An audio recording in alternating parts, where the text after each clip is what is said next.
பிஸ்மில்லாஹ் Arabic academy. வீட்டில் இருந்தபடியே குர்ஆனை அரபு மொழியில் படித்து புரிந்து கொள்ள வேண்டுமா? முஸ்லிம் மற்றும் முஸ்லிம் அல்லாதவர்கள், ஆண்கள், பெண்கள், வயது வரம்பு கிடையாது. கல்வி தகுதி தேவையில்லை. திறமை வாய்ந்த அனுபவமிக்க ஆசிரியர்களை கொண்டே வகுப்புகள் நடத்தப்படுகிறது. 3 மாதத்தில் குர்ஆனை சிறந்த முறையில் கற்றுத்தரப்படும். மேலும் விவரங்களுக்கு கீழுள்ள எண்ணை அணுகுங்கள். காசாவுடைய அப்டேட் 82வது நாளை பத்தி பார்க்க போறோம். நேத்துல இருந்து இன்னைக்கு வரைக்கும் இந்த 24 மணி நேரத்துல அங்க என்ன நடந்துச்சு அப்படின்னு சொல்லக்கூடிய இந்த 82வது நாளோட அப்டேட்டை பார்க்க போறோம். இப்ப எப்படின்னா, அங்க இருக்கக்கூடிய போரோட சூழல் என்ன அப்படிங்கறத பத்தியும், அதையும் தாண்டி அங்க இருக்கக்கூடிய பொதுமக்களோட நிலைமையை பத்தி. ஏன்னா இன்னைக்கு நிறைய பேர் என்ன பண்றாங்கன்னா, போரை அடிச்சிட்டாங்க புடிச்சிட்டாங்கன்னு சொல்லி பேசுறாங்களே தவிர பாதிக்கப்படக்கூடிய பொதுமக்களை பத்தி இங்க நிறைய பேர் பேசுறதே இல்லை. பொதுமக்கள் பத்தின பேச்சு தான் போருக்கான தீர்வை கொண்டு வரும். அதனால பொதுமக்கள் சம்பந்தமான விவரங்கள், அங்க போருடைய கள நிலவரங்கள் என்ன, இந்த 24 மணி நேரத்துல அங்க என்ன நடந்துச்சு அப்படின்றத பத்தி தான் இன்னைக்கு வீடியோல பார்க்க போறோம். ஆனா இப்போ அந்த காசாவுடைய அப்டேட்ண்ணே, கடந்த 24 மணி நேரத்துல அங்க என்ன நடந்திருக்குண்ணே? கடந்த 24 மணி நேரத்துல பாத்தீங்கன்னு சொன்னா இஸ்ரேலுக்கு தான் அடி. 82வது நாளை பேசுறோம். சில 83ஆம் நாள் பேசினாலும் சரி, இல்ல 90வது நாள் பேசினாலும் சரி, அவங்களுக்கு அடிதான் உழுகும் அப்படிங்கிற மாதிரியான நிகழ்வு நடந்திருக்கு. இப்ப பேசக்கூடிய இந்த 15 நிமிஷத்துக்கு முன்னாடி பாத்தீங்கன்னு சொன்னா, மாவேர் லாவின்னு சொல்லி 33 வயசு தக்க ஒரு ஆள், ராணுவ வீரர். அப்புறம் சாமிரின்னு குரான்ல பேர் வரும் பாத்தீங்களா, அது மாதிரி ஏதோ வழிகடம் போல. சாமிரீஸ்ன்னு சொல்லி 26 வயசு மதிக்கத்தக்க ஒரு ஆளு. அப்புறம் கிரீன் கிளிக்னு ஒரு ஆள். இந்த 3 பேரும் வந்து இறந்து போயிருக்கிறாங்க. இவங்க இப்போ 17 நிமிஷத்துல 17வது நிமிஷத்துக்கு முன்னாடி வரைக்கும். இதுக்கு முன்னாடி நீங்க பாத்தீங்கன்னு சொன்னா, இதோட சேர்த்து 161 பேர் இறந்து போயிருக்கிறாங்க. ஹமாஸ் அங்க அடிக்கக்கூடிய அடிகள்லாம் வந்து இவங்க மெர்கவான்னு சொன்னாங்கல்ல, இதுக்கா பொருளாதாரத்தை வாரி வாரி வழங்கினாங்க. அமெரிக்கா வாங்கிக்கப்போ எவ்வளவு வேணும் காசு வாங்கிக்க, நான் தரேன் அப்படின்னு சொல்லி கொடுத்தாங்க. அந்த காசு, அந்த காசுக்கெல்லாம் வேட்டு வைக்கிற மாதிரி ஒரு சம்பவத்தை ஹமாஸ் அரங்கேற்றிருக்கிறாங்க. அந்த மெர்கவான்னு சொல்லி அதுக்காக நாங்கள் எவ்வளோ கொடுத்துருக்கோன்னு காமிச்சாங்க பாருங்களேன். அதை போய் ரொம்ப சர்வசாதாரணமா அடியில போய், அதாவது அடிமடியிலே கையை வச்சுட்டு வர்றாரு. அடிச்ச அடியில அங்க இருக்கக்கூடிய அந்த ஏலியன் கோகர், அந்த பெண் கியூர்லாம் இருக்கான்ல, அவனுடைய கவட்டெல்லாம் கிழிஞ்சுக்கிட்டு போற மாதிரி வச்சு ரொம்ப சர்வசாதாரணமா வர்றாரு. இவங்க என்னென்ன சொன்னாங்க இங்க பாருங்க, இந்த வீடியோல பாருங்க, வச்சுட்டு அழகா ரொம்ப அற்புதமா எந்த வித பயமும் இல்லாம வர்றாருங்க. அவங்க போறதுக்கு முன்னாடி அல்லரபி சேனல்ல ஒரு வீடியோ ஒன்று போட்டிருந்தாங்க, அது பார்த்தீங்கன்னா தெரிஞ்சிருக்கும். கேட்டை போய் சொல்றாங்க. அதுக்கு நம்ம பாபா ராம்தேவ் இருக்காருல்ல, அவர் சைக்கிள் ஓட்டி கீழே விழுந்தாருல, அந்த மியூசிக்கை போட்டுட்டு இருந்தாங்க. அல்லரபி சேனல்லேயே நம்ம ஆளுகளை பத்தி கண்டுபிடிச்சு அந்த வீடியோ அதுல இருந்துச்சு. அப்ப அப்படிப்பட்ட ஒரு ஒத்த தனிநபர் செஞ்சிருக்கிறாரு. ஆமா, ஒத்த தனிநபர். இதையும் தாண்டி நிறைய லாங்ல இருக்கக்கூடிய இஸ்ரேலிய வீரர்களை தாக்கி லாங்ல இருக்கக்கூடிய இஸ்ரேலிய வீரர்கள் அப்படியே கூண்டோட வாடா ராஜா வாடா அப்படின்னு அழைச்சி அப்படியே ஒரு ரெட் லிங்க் போட்டு காப்பாங்கல்ல, அந்த ரெட் லிங்க் வந்தாவே மையத்துக்குழி அந்த முன்னாடி சொன்ன மாதிரி காட்சிகள் தான் பார்க்க முடிஞ்சது நேற்று ஃபுல்லா. அவங்க இஸ்ரேலிய வீரர்கள் எவ்வளவு லாங்ல இருந்தாலும் கரெக்டா டார்கெட் பண்ணி அவங்க டார்கெட் கரெக்டா அந்த இடத்த காட்டுறாங்களா பாருங்க. இப்போ பாருங்க, ஒரு ஷாட் விழுவும் பாருங்க, தூரத்துல இருந்து ஸ்னைப்பர் ஷாட் வச்சு அடிக்கிறது. இதுக்கு அடிக்கிறது காரணத்தை நீங்க புரிஞ்சுக்கணும். ஏன்னா இந்த ஸ்னைப்பர் ஷாட் வச்சுதான் இந்த அப்பாவி மக்கள் போறாங்கல்ல, தண்ணி குடிக்க போற மக்கள்லாம் சுடுறது, இந்த மாதிரி தேவாலயத்துக்கு கீழே இருக்கக்கூடிய மக்கள்லாம் சுட்டாங்க. அதெல்லாம் அந்த ஸ்னைப்பர் தானே பண்ண, அதுக்கு இந்த உனக்கு ஆர்பிஜி லான்சர் உனக்கு கிஃப்ட் இந்த வச்சுக்க அப்படின்னு சொல்லி அடிச்சு பேக் பண்ணி அமைச்சிருக்கிறாங்க. அதை வந்து இன்னைக்கு சொல்லியிருக்காரு ஒருத்தவர், அவங்களுடைய வெளியுறவுத்துறை அமைச்சராக இருக்கக்கூடியவர் ஹேர்வி. என்ன சொல்றாருன்னா, நாங்க மந்திரம்லாம் செய்ய முடியாது, மந்திரம் செஞ்சா காப்பாற்ற முடியும், மந்திரமெல்லாம் செய்ய முடியாது, இது பல மாதங்கள் நீடிக்கும் அப்படிங்கிறத அவர் சொல்லியிருக்காரு. இதுக்கு முன்னாடி என்ன சொன்னா, நெத்தன்யாகு முடிஞ்சு 3 மாசம் முடிஞ்சிருச்சு அப்படின்னாங்க. அது இல்லைங்கிறது ஹேர்வி என்ன சொல்றாருன்னா, பல மாதங்கள் ஆகும், மந்திரம்லாம் நாங்க செய்ய முடியாது அப்படிங்கிற செய்தியை சொல்லியிருப்பாரு. இது இந்த போர் போகக்கூடிய வேகத்திலேயே இப்போ ஹூதி படை ஒரு டார்கெட் அடிச்சிருக்காங்க, இஸ்ரேலுடைய ஹார்பரை நோக்கி அடிச்சிருக்காங்க. அவங்க நேவி பத்தி, அவங்க நேவி எலிகன்ட் சொல்லப்படக்கூடிய ஒரு நேவி, அதுல இங்க இருந்து எங்க ஏமன்ல இருந்து அடிக்கிறாங்க. கிட்டத்தட்ட 2000 கிலோமீட்டர் தூரம் இருக்கக்கூடிய ஒரு பகுதியில இருந்து ஒரு ட்ரோன்ல அடிச்சிருக்காங்க. அடிச்சது மட்டும் இல்ல, இந்த எல்லாரும் சேர்ந்து ஒரு கூட்டாஞ்சோறு ஆக்குனாங்கல்ல, நாங்களாம் எல்லாரும் சேர்ந்து கூட்டாஞ்சோறு மாதிரி ஒரு படை ஒன்று உருவாக்கியிருக்கோம். இதுக்கப்புறம் வந்து கடல் நாங்க பாதுகாத்துருவோம், கூட்டு சேரு படை அப்படின்னா உருவாக்குனாங்க. அந்த படையெல்லாம் படையா இருக்குதா இல்ல என்ன சொரியா இருக்குதா தான் பார்க்கணும். அப்படிப்பட்ட ஒரு வேலையை செஞ்சிருக்கிறாங்க. இது எல்லாமே நீங்க எதுக்காகனா, ஏற்கனவே ஹூதிகள் சொன்னதா மறுபடியும் நம்ம பதிவு செய்ய வேண்டிய இடத்துல இருக்கோம். ஏன்னா இது ஒரு தேஞ்ச டேப் ரெக்கார்டு மாதிரி எல்லா நியூஸ் சேனல் சொல்லுவாங்க. அக்டோபர் 7 தாக்குதல், 1200 பேர் இறந்து போயிட்டாங்க. அதுபடி இப்போ 1200 இல்லை, முதல்ல 1400 சொன்னாங்க. உங்க எல்லாத்துக்கும் தெரியும், பார்த்துருப்பீங்க. 1200 நாங்களா 1139 ஆயிடுச்சு. இப்போ இப்போ சொல்றத விட 1139 இதை என்ன சொல்லுவாங்கன்னா அப்படியே சொல்லிக்கிட்டே இருப்பாங்க. அதாவது ஹூதிகள் சொல்லக்கூடிய விஷயத்தை நம்ம சொல்லணும். அவங்க என்ன சொல்றாங்கன்னா, எங்க அப்பாவி மக்கள் அங்கே பாதிக்கப்படுறாங்க, கசாவில் இருக்கிற மக்களுக்கு உணவு கிடைக்கிறதில்ல, எதுவும் கிடைக்கிறதில்ல, அதனால இந்த தாக்குதல் தொடுக்கிறோம் அப்படிங்கிற செய்தியை சொல்லுவதோடு சேர்த்து டெய்லி ஒரு அப்டேட் அவங்க கொடுக்குறாங்க. நம்ம கொடுக்குற மாதிரி டெய்லி ஒரு அப்டேட் இதை பார்த்துக்க அப்படின்னு அவங்க ஒரு வீடியோ கொடுக்குறாங்க. லெபனான் அவங்களும் அந்த தரப்பும் விடல, அவங்க புர்கானை வச்சு அவங்களும் அடிச்சு டெய்லி அவங்கள ஒரு அப்டேட் கொடுத்துக்கிட்டே இருக்கிறாங்க. இப்போ இந்த போர் போயிட்டு இருக்கக்கூடிய நேரத்துல காசா மக்களுக்கு பல்வேறு நாடுகள்ல இருந்து ஆதரவுகள் இன்னமும் பெருகிட்டு தான் இருக்குது. அதுல குறிப்பா பார்த்தோம்னா cricket player Usman Khawaja, Australia player, அவர் வந்து காசா மக்களுக்கு ஒரு ஆதரவு தெரிவிக்கக்கூடிய விதத்துல ஒரு சிம்பாலிக்கா தான் சொன்னாரு, ஓப்பனா கூட சொல்லல. அதுக்கே பார்த்தோம்னா ஐசிசி அதை நீங்க வெளிப்படுத்தக்கூடாது அப்படின்னு சொல்லி தடை போட்டு வச்சிருக்காங்க. அதை பத்தி சொல்லுங்களேன். உஸ்மான் கவாஜா ஆஸ்திரேலியாவுடைய கிரிக்கெட் பிளேயர், அதாவது தான் எடுத்திருக்கக்கூடிய இடத்துல இருந்து ஒரு சாமானிய மக்களுக்கு எப்படி குரல் கொடுக்கணுங்கிறதுக்காக விளையாட்டுத்துறை சார்ந்து சொல்லுவா இருந்தா உஸ்மான் கவாஜா அவருடைய விஷயத்த சொல்லலாம். முதல்ல அவங்க என்ன பண்ணாங்கன்னா, அந்த ஷூல வந்து அந்த பாலஸ்தீனத்தை பாதிக்கப்பட்டிருக்கக்கூடிய அந்த பாலஸ்தீன மக்கள் எப்படி பாதிக்கப்பட்டிருக்கிறாங்க அப்படிங்கிற செய்தியை பதிவு செஞ்சாங்க. உடனே இந்த ஐசிசி வந்துட்டாங்க. அந்த செய்தி இருக்குதோ அப்படி காட்டிடும், மக்கள் பார்க்கட்டும். ஃப்ரீடம் இஸ் ஹியூமன், மனிதர்களுக்கு சுதந்திரம் வேணும் அப்படின்னு சொல்லி அந்த ஷூல வந்து எழுதியிருந்தாரு. அதுக்கடுத்து ஆல் லிவ்ஸ் ஆர் ஈக்குவல், மனிதர்கள் எல்லாருமே சமம் அப்படின்னு சொல்லி அதுல என்னன்னா அந்த அவர் எழுதின எழுத்தை வந்து பலஸ்தீனர்களுடைய கலர்ல எழுதி வச்சிருந்தாரு. பலஸ்தீனர்களுடைய கலர்லயே அந்த ஷூல அவர் எழுதி வச்சிருந்தாரு. இதை பார்த்து இத்தனைக்கு அவர் என்ன சொல்றாருன்னா, மனிதர்களுக்கு அவங்களுக்கான அடிப்படை சுதந்திரம் வேணும், மனிதர்கள் எல்லாரும் சமமா நடத்துங்க அப்படின்னு சொல்லி சொன்ன வார்த்தைக்கு இல்ல இந்த வார்த்தை நீ சொல்லக்கூடாதுன்னு சொல்லி இதுக்கு ஒரு தடை. தடை என்ன, அவர் பயந்து ஓடலையே. இப்ப நம்ம ஆளுகள்லாம் வந்து 2 ஆர்ப்பாட்டம், அதுக்கப்புறம் ரெடி ஆயிடுச்சா, சூப்பர் ரெடியா, கோழிக்கு ரெடியா, பீஃப் வெந்திருக்கா அப்படிங்கிற மாதிரி தான் நம்ம இருக்கிறோம். உண்மை அதுதான். 2 ஆர்ப்பாட்டம் நடந்துச்சு சென்னையில் பெருசா, அதுக்கப்புறம் அதோடைய மையத்தாயிருச்சு. இவர் அதுக்கப்புறம் விடலை, நீ இப்படி செஞ்சார் அப்படின்னா நான் பிளாக் ட்ரெஸ் போட்டு விளையாண்டார். அது ஒரு குறிப்பிட்ட போயில அதுக்கு ஏதாவது சொன்னாங்க, நீ பிளாக் ட்ரெஸ் போட்ட அப்படின்னு. அதையும் மீறி அவர் பேட்டி கொடுக்குறாரு. பேட்டி கொடுக்குறது மட்டும் இல்லைங்க, ஆஸ்திரேலியாவுடைய கிரிக்கெட் பிளேயர் ஹெஸ்ஸி அவர் என்ன பண்றாருன்னு சொன்னா, இல்ல அவர் பேசுறது நியாயம் இருக்கு, உண்மை இருக்கு அப்படிங்கிறாங்க. உண்மையின் பக்கம் நிற்கக்கூடிய அளவுக்கு தான் உஸ்மான் கவாஜா நடந்திருக்காரு. அதே மாதிரி அவருடைய பேட்ல பார்த்தோம்னா, பேட்ல அந்த புறா சிம்பிளை கொண்டு வந்தாரு. இந்த புறா வந்து ஒரு அமைதிக்கான ஒரு சிம்பிள் வந்து, அதாவது சர்வதேச மனித உரிமை அப்படின்னு சொல்லக்கூடிய அந்த அமைதிக்கான ஒரு புறா, அந்த சிம்பிளை கொண்டு வந்தாரு. இந்த இஷ்யூ முதல் இங்க இருந்து ஆரம்பிச்சது. பேட்ல நீங்க எப்படி நீங்க கொண்டு வரலாம் அப்படின்னு. ஏன்னா ஐசிசியோட ஒரு விதி என்னன்னா, ஒரு பிளேயர் வந்து அவருடைய டிஷர்ட்லயோ அவருடைய பேட்லயோ அரசியல், மதம், இனம் இது சார்ந்த எந்த ஒரு விஷயத்தையுமே கொண்டு வரக்கூடாது அப்படிங்கிறது விதி. ஆனா இவர் வந்து எதையுமே ஓப்பனா சொல்லல, நான் காசாவை ஆதரிக்கிறேன், இஸ்லாமியர்கள் பாதிக்கப்படுற ஆதரிக்கிறேன், அந்த மாதிரி எதுவுமே சொல்லல. அவர் என்னன்னா, மனிதர்களை சமமா நடத்துங்க, அமைதியை நாட்டில் கொண்டு வாங்க, இதை சொன்னதுக்கு ஐசிசி அதை தடை செஞ்சு வச்சிருக்காங்க. ஆமா. ஆனா நம்ம இதுலயே இன்னொரு விஷயம் பார்த்தோம்னா, ஆஸ்திரேலியா பிளேயர் மார்னஸோடைய பேட்டை பாருங்களேன். அவருடைய பேட்ல அதான் ஐசிசி வந்து இருவேறு நிலைப்பாட்டில் இருக்குது அப்படின்னு சொன்னாங்க. இது ஆஸ்திரேலியா பிளேயர் மார்னஸ், அவருடைய பேட்டோட ஓரத்துல பாத்தீங்கன்னா கழுகு சின்னம் இருக்கும். இந்த கழுகு சின்னத்துக்கு பின்னாடியும் ஒரு விஷயம் இருக்குது. அதாவது ஐசிசியோட விதி என்ன, அரசியல், மதம், இனம் இது 3 வந்து காட்டக்கூடாதுன்றதால. ஆனா இது மதம் சார்ந்த விஷயம்.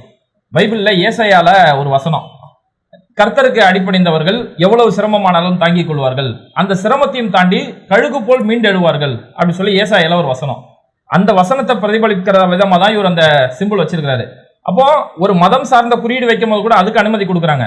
ஆனா ஒருத்தன் பாதிக்கப்படும் போது அதை நான் சொல்றேன் அப்படின்னும் போது அதை நீ சொல்லக்கூடாது, உனக்கு நான் தடை போடுறேன் அப்படின்னு சொல்லி உஸ்மான் கவாஜாவை இங்க நிப்பாட்டி அப்படிப்பட்ட ஒரு தடையை செஞ்சிருக்காங்க. இப்ப ஏன்னா இங்க பாதிக்கப்படக்கூடிய எந்த மக்களுக்காக பேசக்கூடாது, வேற எந்த வேணாலும் நீ பேசு, அதை பத்தி ஒன்றும் பிரச்சனை இல்லை அப்படிங்கிறது தான் உலகத்தில் இருக்கக்கூடிய அவங்க வச்சிருக்கக்கூடிய நீதியில ஒரு நீதியா இருக்குது. ஆனா இது வந்து நம்ம இதுக்கு முன்னாடி பார்த்தோம்னா, அப்போ ஒட்டுமொத்தமா இது வரைக்கும் ஐசிசியில் இது வரைக்கும் யாருமே சொன்னது இல்லையான்னு பார்த்தோம்னா, 2020 வெஸ்ட் இண்டீஸ் பிளேயர்ஸ் அதிக அளவில் கருப்பின மக்களை வந்து தாக்குதல் நடத்துறாங்க அப்படின்னும் போது 2020 west Indies versus England match நடந்துச்சு. அந்த மேட்ச்ல வெஸ்ட் இண்டீஸ் பிளேயர் எல்லாருமே அவங்களோட டிஷர்ட்டோட இந்த காலர் ஓரத்துல பிளாக் லிவ்ஸ் மேட்டர் அப்படின்னு சொல்லக்கூடிய ஒரு எழுத்து, கருப்பர்கள் வாழ்றதே இங்க பெரிய பிரச்சனையா இருக்கு, கருப்பின மக்கள் தாக்குதல் நிறுத்தணும்னு சொல்லி அவங்களோட டிஷர்ட்டோட ஓரத்துல பிளாக் லிவ்ஸ் மேட்டர் அப்படின்னு சொல்லி எழுதி வச்சிருந்தாங்க. இது அன்னைக்கு அனுமதிக்கப்பட்டுச்சு, இதுக்கு எந்த தடையுமே கொடுக்கப்படல. ஆனா 2014 மொயின் அலி 2014 வந்து இதே காசா பிரச்சனை போற உச்சத்துல அப்ப அவர் என்ன செஞ்சாருன்னா, தன்னோட கையில ஒரு பேண்டு, அந்த பேண்ட்ல சேவ் காசா பிரே காசா அப்படின்னு சொல்லி ஒரு இது எழுதியிருந்தாரு. இதுக்கு அன்னைக்கு அவருக்கு ஒரு தடை கொடுக்கப்பட்டுச்சு. அப்ப இவங்களுடைய நிலைப்பாடு எல்லாமே பார்த்தோம்னா ஐசிசியோட நிலைப்பாடு ஒருதலை பட்சமா இருக்குது. உலகத்துல மத்த எங்க நீ பாதிப்பு குரல் கொடுக்குறியா அதை நான் வைப்பேன், எந்த ஒரு மதம் சார்ந்த குறியீடு வைக்கிறியா அதை நான் அனுமதிப்பேன், ஆனா இஸ்ரேல் அடிக்கிறான் அப்படின்னும் போது அதை நான் அனுமதிக்க மாட்டேன். அப்போ அங்கேயுமே அவங்களுடைய அந்த இஸ்ரேலிய நிலைப்பாடு தான் காட்டுறாங்கன்னு புரியுது. ஆமா, இதுக்கிடையில பாத்தீங்கன்னா கத்தார் வந்து அவங்க ஒரு இப்படிப்பட்ட ஒரு அறிவிப்பு செஞ்சாங்க. விளையாட்டுத்துறை சார்ந்து பேசுறப்ப நாங்க ஃபுட்பால் ஆட போறோம், ஃபுட்பால் ஆண்டா அதுல எங்க ஜெயிக்கக்கூடிய எல்லா பணத்தையும் வந்து கசாவில் பாதிக்கப்பட்டிருக்கக்கூடிய அப்பாவி மக்களுக்காக கொடுப்போம் அப்படின்னு ஒரு அறிவிப்பு செஞ்சாங்க. இந்த மாதிரி எல்லாரும் முன்னுக்கு வரணும். இப்படி ஒருதலை பட்சமா இருக்கிறது வந்து மக்களுக்கு வெறுப்பை தான் உண்டாக்கும். விளையாட்டுத்துறைகளில் இது போன்ற ஒரு நிலை வரக்கூடாதுங்கிறதா மக்களுடைய எதிர்பார்ப்பா இருக்குது. மக்களுடைய பாதிப்பு இப்போ நம்ம இந்த ப்ரோக்ராமே நம்ம அப்படிதான் கொண்டு போகலான்னு முடிவு பண்ணியிருக்கோம். தினம் போர் சம்பந்தமான அப்டேட் எப்படி கொடுக்குறோமோ பாதிக்கப்பட்ட ஒருத்தருடைய விஷயத்தை பேசலாம். இன்னைக்கு நம்ம அதை பத்தி தான் பார்க்க போறோம். அல் சமோனின்னு சொல்லக்கூடிய ஒரு குடும்பம், அந்த குடும்பம் தொடர்ந்து ஒரு பாதிப்பை சந்திக்கக்கூடிய குடும்பம். இவங்களுடைய பாதிப்பை வந்து ஒரு புத்தகமாவே எழுதலாம், அவ்வளோ பெரிய ஒரு மோசமான விஷயம். அதை பத்தி சொல்லுவாங்க. ஆமா, நீங்க எந்த சம்பவமான எடுத்துங்க, உதாரணத்துக்காக கீழ்வன்மணி எடுத்துங்க, அதுதான் வந்து அசுரன் படம். அதே மாதிரி கொடியங்குளம் சம்பவம் அது கர்ணன் படம். அதே மாதிரி ராஜா கண்ணு சம்பவம் அது ஜெய்பீம் படம். இதெல்லாம் எடுத்தாங்கல்ல, அதெல்லாம் விட உச்சபட்சம் நீங்க வாசாந்தி சம்பவம் தான் விடுதலை படம். அதெல்லாம் விட உச்சபட்சம் இந்த ஜபகா அல் சமோனி. இவங்களுக்கு 56 வயசு ஆகுது. இந்த பெண்மணி பார்த்தீங்கன்னு சொன்னால் அவங்க வாழ்க்கையில் சந்திச்ச அந்த துயரங்கள்லாம் பற்றி சொல்கிறாங்க. இந்த ஃபோட்டோ பாருங்க தெரியும், பார்த்தீங்கன்னா தெரியும். உங்கள் பின்னாடி இருக்கிறது ஜீனத், அவங்க மருமக. இந்த மாதிரி அழுதுகிட்டே பேட்டி கொடுக்குறாங்க. இந்த அம்மாவுக்கு நடந்த சம்பவத்தை 2009 என்ன நடந்துச்சுன்னு நான் சொல்கிறேன். இவங்களுடைய குடும்பம் பார்த்தீங்கன்னா நீங்கள் ரொம்ப சந்தோஷமான குடும்பம். எந்த அளவுக்குன்னா வீட்டிலேயே இவங்களுடைய குடும்பத்திலேயே 100 பேருக்கு மேலே இருக்காங்க. என்னன்னா அவங்களோட குடும்பத்துக்கு பின்னாடி சமோனின்ற பேர், சமோனியே இருக்கு. சமோனிங்கிறது வந்து ஒரு என்ன சொல்றது, குடும்ப பேர், ஒரு கோத்திர மாதிரி குடும்பம். அப்படி இப்ராஹிம் சமோனி, நஃப்லஸ் சமோனி அப்படின்னு இவங்க குடும்பத்திலே இப்படி பல பேர் இருக்கிறாங்க. எல்லாரும் ஒரே ஃபிளாட்ல இருக்கிறாங்க. 2009 இங்க இவங்க தாக்குதல் நடத்துறாங்க. 3 நாள் சாப்பிட்றதுக்கு சாப்பாடு இல்லாம இவங்க குடும்பத்திலிருந்த 10 குழந்தைகள் 48 பேர் இறந்து போறாங்க. 3 நாள் உள்ளே போக முடியல. ஒவ்வொருத்தவங்களும் தந்தை இழந்து தாய் இழந்து எல்லாரும் அவங்க சடலங்களோட ரத்தத்தோடு அப்படியே இருந்தோம். அதில் தப்பிச்சு வெளியில் போகிறப்ப கூட சொல்லி கொடுக்குறாங்களாம் அங்கே இருந்த மீதி இருந்த குடும்பத்தார்கள்லாம், நாங்கள்லாம் வந்து உங்களுடைய குழந்தைகளா பாருங்க, ஹிப்ரூவில் சொல்லி கொடுக்குறாங்க, குழந்தைகளா பாருங்க.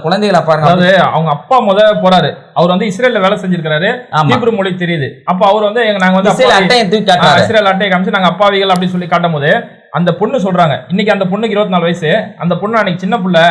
அன்னைக்கு சுடும் போது 2009 எங்க அப்பா நாங்க யாரும் இல்லைன்னு கைதுக்கு போகும்போது அவரோட 2 கண்ணுக்கு மத்தியில ஒரு ஷாட் ஒன்று சுட்டாங்க, நெஞ்சில சுட்டாங்க எங்க அப்பாவை.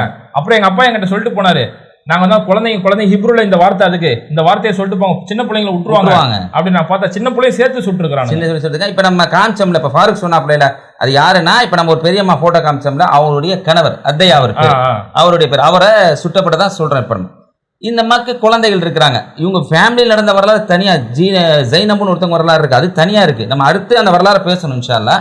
அப்ப இவங்க இந்த சமோனி இருக்காங்கல்ல, ஜபகா அல் சமோனி, இப்போ இவங்க குடும்பத்தில் பார்த்தீங்கன்னா அப்படியே குழந்தைகள் எல்லாம் பிறந்து வர்றாங்க. இவருக்கு ஃபராஜ் அப்படிங்கிற மகன் இருக்கிறாரு, அவருக்கு அப்துல்லா, ஹாமான் அப்படின்னு சொல்லி ஒரு மகன். 3 பேரும் இந்த சொன்னாங்கல்ல, தெற்குல இருந்து வடக்கு போகிறாங்க, சேஃபான செயலை. எத்தனையா சொன்ன வீடு தர்றோம், உங்களுக்கு காசு காட்டி கொடுத்தா காசு தர்றோம், சேஃபான பகுதி அப்படின்னு சொன்ன சலா அல் தீன் சாலை. அதில் வழியாக போகும்போது ரொம்ப கொடூரமாக நடத்தியிருக்காங்க இவங்க அப்படியே கடந்து போகும்போது தான் டயர் அல் பலாலா அவங்களுடைய வீடு இருக்குது, அவங்க வீடை பார்க்குறாங்க. அந்த வீடெல்லாம் இடிஞ்சு தரமட்டமாக இருக்குது. அப்படி போகும்போது ஃபராஜ் வந்து மகன், பேர குழந்தை, இந்த ஜபகா அல் சமோனியுடைய பேர குழந்தை பார்த்தீங்கன்னு சொன்னால் அப்துல்லாவும் ஹமாம் அப்படிங்கிறவரும் இருக்காங்க. அப்துல்லா முதல்ல இசையக்காரையும் பிடிச்சி இழுத்துட்டு போகிறாங்க. அதை பார்த்துட்டு ஹமாம் குரல் கொடுக்குறாரு, தம்பி குரல் கொடுக்குறாரு, ஏன் அண்ணனை கூப்பிட்டு போகிறேன்னு அவரை உள்ளே கூப்பிட்டு போகிறாங்க. 2 பசங்களும் போன உடனே தகப்பனார் குரல் கொடுக்குறாரு. 3 பேர்த்தையும் உள்ளே போய் ட்ரெஸ் எல்லாம் கழட்டி அவங்களுடைய நம்பரெல்லாம் போட்டு உள்ளே வச்சுருக்காங்க. இவங்க என்ன பண்ணுறாங்க, உடனே ஃபோன் நம்பர்லாம் எடுத்து செஞ்சிலுவை சங்கத்தெலாம் கொடுக்குறாங்க. இன்ன வரைக்கும் நம்ம பேச வரைக்கும் அவங்க எங்கே இருக்கிறாங்க, எப்படி இருக்கிறாங்கிற தகவல் எதுவுமே தெரியல. அதுல இந்த விஷயத்த சொல்லும் போது அந்த அம்மா சொல்றாங்க, என் மகன் வந்து கணவர் இறந்ததுக்கு அப்புறம் என் மகன் ஃபராஜ் தான் வீடை கட்டி எங்களுக்கு உங்க குடும்பத்துக்கே ஒரு தூணா நின்றாரு, விவசாயம் பண்ணி இன்னைக்கு என் குடும்பம் என்ன இருக்குன்னு தெரியலன்னு சொல்லி என் மகனுக்கு என்ன ஆனாங்கன்னு தெரியல. அந்த அம்மா அழுகுறாங்க. அந்த அழுகையில குறிப்பா இந்த பொண்ணு ஒரு 8 வயசு 10 வயசு பொண்ணு, இந்த பொண்ணுக்கும் அவங்க அம்மாவுடைய பேர் தான் வச்சிருக்காரு, ஜவஹா ஜவஹா அல்சமோனி. இந்த பொண்ணுடைய பேரு ஜவஹா அல்சமோனி. இப்ப நம்ம எல்லாம் வைப்போம்லங்க, அது என்ன வைப்போம், அதாவது வீட்டுல பெரியவங்க இருந்தாங்க அவங்களுடைய பேரை வைப்போம்ல, அது மாதிரி இந்த பொண்ணுடைய பேரு ஜவஹா அல்சமோனி. இப்ப இந்த பொண்ணு சொல்ற விஷயத்த தான் பதிவு செய்யறாங்க. அவ்வளோ ஒரு கொடூரமா அந்த பொண்ணு அழுவும் போதே பொண்ணோட முகத்துல எந்த அளவுக்கு பயத்தை நான் பார்த்தேன். எங்க அப்பாவை எங்க மாமாவை எல்லாம் கையோட இழுத்துட்டு போறாங்க, என்ன ஆனாச்சுன்னு தெரியல. அப்படி எங்கெல்லாம் அந்த செக் போஸ்ட்ல வச்சு எங்களை பிடிச்சி செக் பண்ணிட்டு இருந்தாங்க. இந்த பச்சை புள்ள கையில இருக்கிற பேகை பிடிச்சி அதை பிடிச்சி செக் பண்றான் இஸ்ரேல் மிலிட்ரி. பிடிச்சி செக் பண்ணும் போது இல்ல ஒண்ணும் இல்ல பொம்மையும் துணியும் தான் இருக்கு அப்படின்னும் போது அதை கேலி செய்யறானா. பாரு உள்ள பாரு, துணியும் பொம்மையும் தான் இருக்குது, குண்டு எதா இல்ல அப்படின்னு சொல்லி கிண்டல் பண்றானா. அது இல்லாம அங்க போகும்போது என்ன பண்றாங்கன்னா ஹிப்ரு மொழியிலே வந்து நபிகள் நாயகம் ஸல்லல்லாஹு அலைஹி வஸல்லம் அவளை திட்டுறாங்க. அது மட்டும் இல்லாம பெண்களை நோக்கி ரொம்ப அசிங்கமான வார்த்தை, மத ரீதியா அவங்களை துன்புறுத்துறது, இப்படிலாம் எங்களை ரொம்ப நோவடிச்சாங்க அப்படிங்கிறதையும் இந்த பெண்மணி எப்படி சொன்னாங்கிற செய்தி பதிவு செஞ்சிருக்காங்க. அதாவது எந்த வித பயமும் இல்லை, தெளிவா இப்படி ஒரு பேச்சை நாங்க பார்த்தது இல்லை அப்படிங்கிறதே இது இஸ்ரேலுக்கு வந்து ஒரு சாவு மணி அடிக்கிற மாதிரி. அங்க இருக்க மக்களோட வீரமா இருக்கான்னு பாத்துக்க. ஜவஹா அல்சமோனி இன்ஷா அல்லாஹ் அல்லாஹ்னா உனக்கு அடிக்கிற சாவு மணியா இருக்கும். அவ்வளவு தெளிவா அந்த பெண்மணி பேசுறத அதை பதிவு செஞ்சிருக்காங்க. நம்ம எனக்கு அதை படிக்கும் போது எப்படி ரொம்ப கொடூரமா இருந்துச்சுன்னா, 10 வயசு புள்ள, ஆனா அந்த பொண்ணு முன்னாடியே வன்முறையை நடத்துறாங்க. இப்ப இந்த பொண்ணு சொல்லுது, நாங்கெல்லாம் செக் போஸ்ட்ல நின்றுட்டு இருந்தோம், ஆண்கள் எல்லாம் அப்படி கையை சட்டையெல்லாம் கழட்டிட்டு கையை அப்படி வச்சு அடிமைகள் மாதிரி கூட்டு போறாங்க. அதுல ஒரு மனநலம் பாதிக்கப்பட்டவர், ஒரு கற்றல் குறைபாடு இருக்கக்கூடிய மனநலம் பாதிக்கப்பட்டவர் ஒருத்தர் இருந்தாரு. அவரு வந்து கையை கட்டி முன்னாடி பாருன்னு போட்டு செம்மாடி அடிச்சாங்க. அவருக்கு ஒண்ணுமே புரியல. இப்படி கையை கட்டி முன்னாடி பார்த்து பின்னாடி திரும்பி பாக்குறாரு. ஏன்டா திரும்பி பார்த்துட்டு அவரோட வயிற்றுலயே சுட்டாங்க, என் கண்ணு முன்னாடியே சுட்டாங்க. அதுல இருந்து அதிர்ச்சியில இருந்து மீற முடியல அப்படிங்கிற அளவுக்கு இந்த புள்ள சொல்லுது. இது பார்த்தோம்னா இவங்க அம்மா சொல்லும்போது எனக்கு நான் 10 வயசு இருக்கும்போது என் அப்பாவை என் கண்ணு முன்னாடி சுட்டாங்கல்ல, அப்பவும் என் கண்ணு முன்னாடியே எங்க அப்பாவை சுட்டாங்க, என் குடும்பத்துல இருக்கவங்க சுட்டாங்க. 3 நாள் அந்த இறந்த சடலங்களோட நாங்க தண்ணி இல்லாம சோறு இல்லாம வாழ்ந்தோம். அப்ப இவங்க நடத்தக்கூடிய தாக்குதல் பாருங்களா, ஒரு பச்சை புள்ள முன்னாடி தாக்குதல் நடத்துறது, அந்த புள்ளையோட மனநலம் எப்படி இருக்கும்?